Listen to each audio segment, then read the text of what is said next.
The ERPS, or Altrincham Electric Railway Preservation Society, to give it its full name, was formed in June 1970 by a small group of local enthusiasts led by two schoolboys.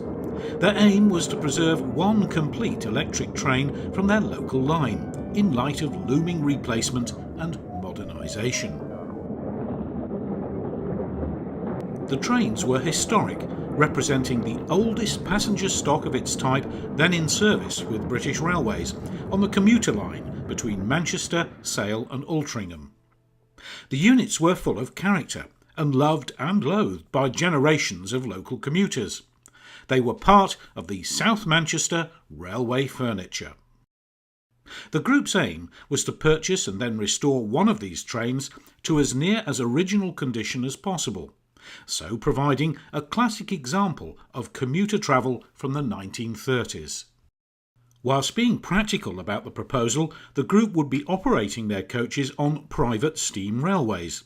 The revenue from such operations would ensure their continued preservation.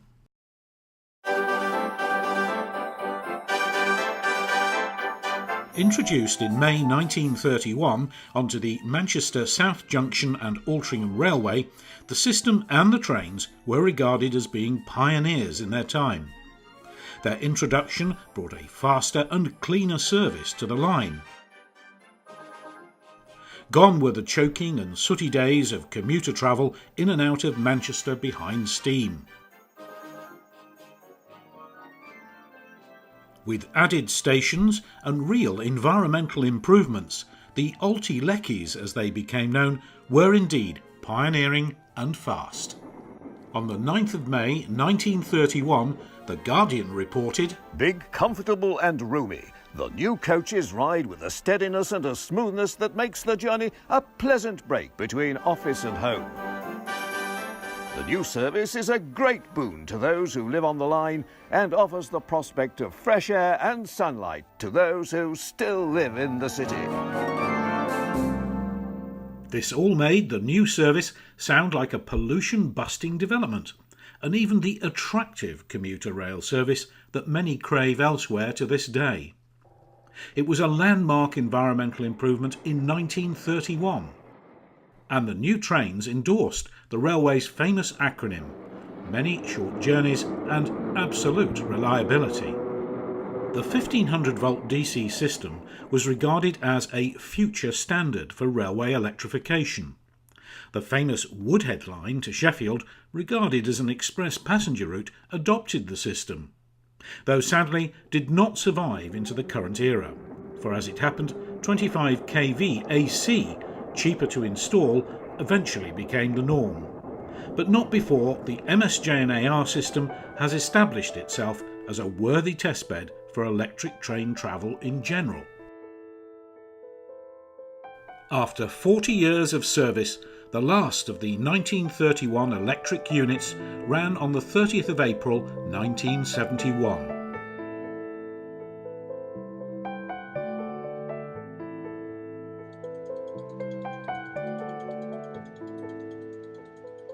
At that time, the line was converted to 25 kVAC, with the first of the Class 304s running into Altrincham on the 3rd of May 1971 after a rapid conversion.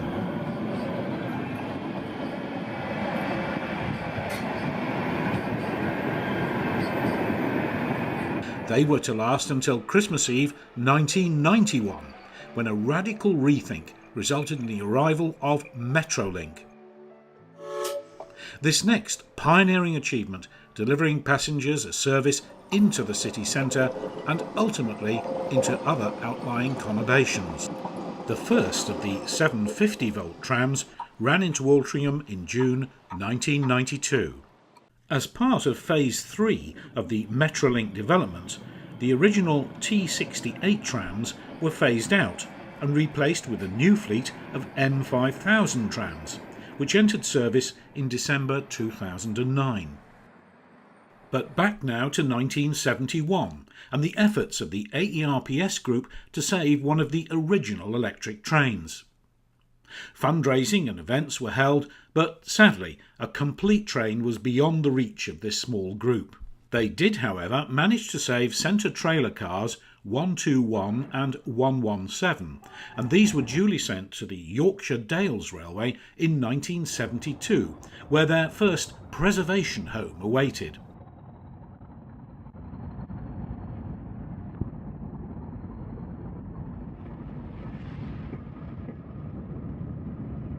After an initial period at Empsey, they moved to the Midland Railway Trust site at Butterley in 1983, and this is where they continue to be based to this day.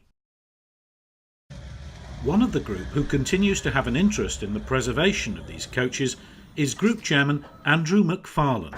These carriages are so important because they're survivors of a unique period in our history, really, when commuting really got going in the 1930s. The spread of the suburbs, suburban development, people were able to move out of the cities and then commute to their places of work. So these two coaches are two of the few survivors from that era. Commuting is and has been a very important part of British life for many, many years. This line originally opened in 1849. Electrification came in 1931, and that really boosted the numbers of people using the line. Then in 1971, 25 kV AC, and then of course it was the pioneer light rail system in the whole country, the first one in Britain. All those points make these carriages historically significant. Current progress sees 117 nearing completion after a thorough repair and rebuild. The roof, the body sides, doors and external features are all back in place on the vehicle's wooden body frame. The coach's air brake system has discreetly been supplemented with an alternative vacuum brake option to aid use on private steam railways. The restoration work is going well, but with a few interesting challenges. The Society's restoration coordinator, Roger Morris, explains. Yeah, it's been a long job, as you can well imagine, working closely with the Midland Railway and Ed Foden. The biggest problem has been its individuality, because like the windows themselves, each window is different all the way along, so there's a slight inch here and there to be sorted, so you can't make the one frame. The doors are the same.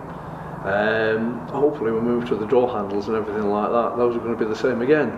So it's just a long job getting bits done. Back will go the interiors, including ladies-only compartments, and it won't be long now before this vehicle can be put back into service, so providing a living commuter experience from yesterday. The Society's other vehicle, 121, is not so advanced and remains in a skeletal state. Whilst the rebuild is perfectly feasible, it does presently serve as a reminder of the craftsman's traditional coach building timber frame that also lies below the skin of the restored coach number 117. Well, we hope that in the future both of them will be fully restored. One of them is being restored at the moment, number 117 is in the shed at Butterley and it's being restored externally, and we're looking forward to that being completed. The ERPS have all the parts to finish their first carriage, which is now close to completion externally. But being a small group with such a specialist restoration task, the group will confess to not having access to continuous resources. Railway coaches, despite their importance as the foot soldiers of railway travel, lack steam appeal and can't generate the interest, funds or support that, say, a steam locomotive restoration scheme would. If you would like to help with a donation or other practical contribution, then please make contact via the Society's postal or website address, the details of which will shortly appear on your screen. Thank you for watching.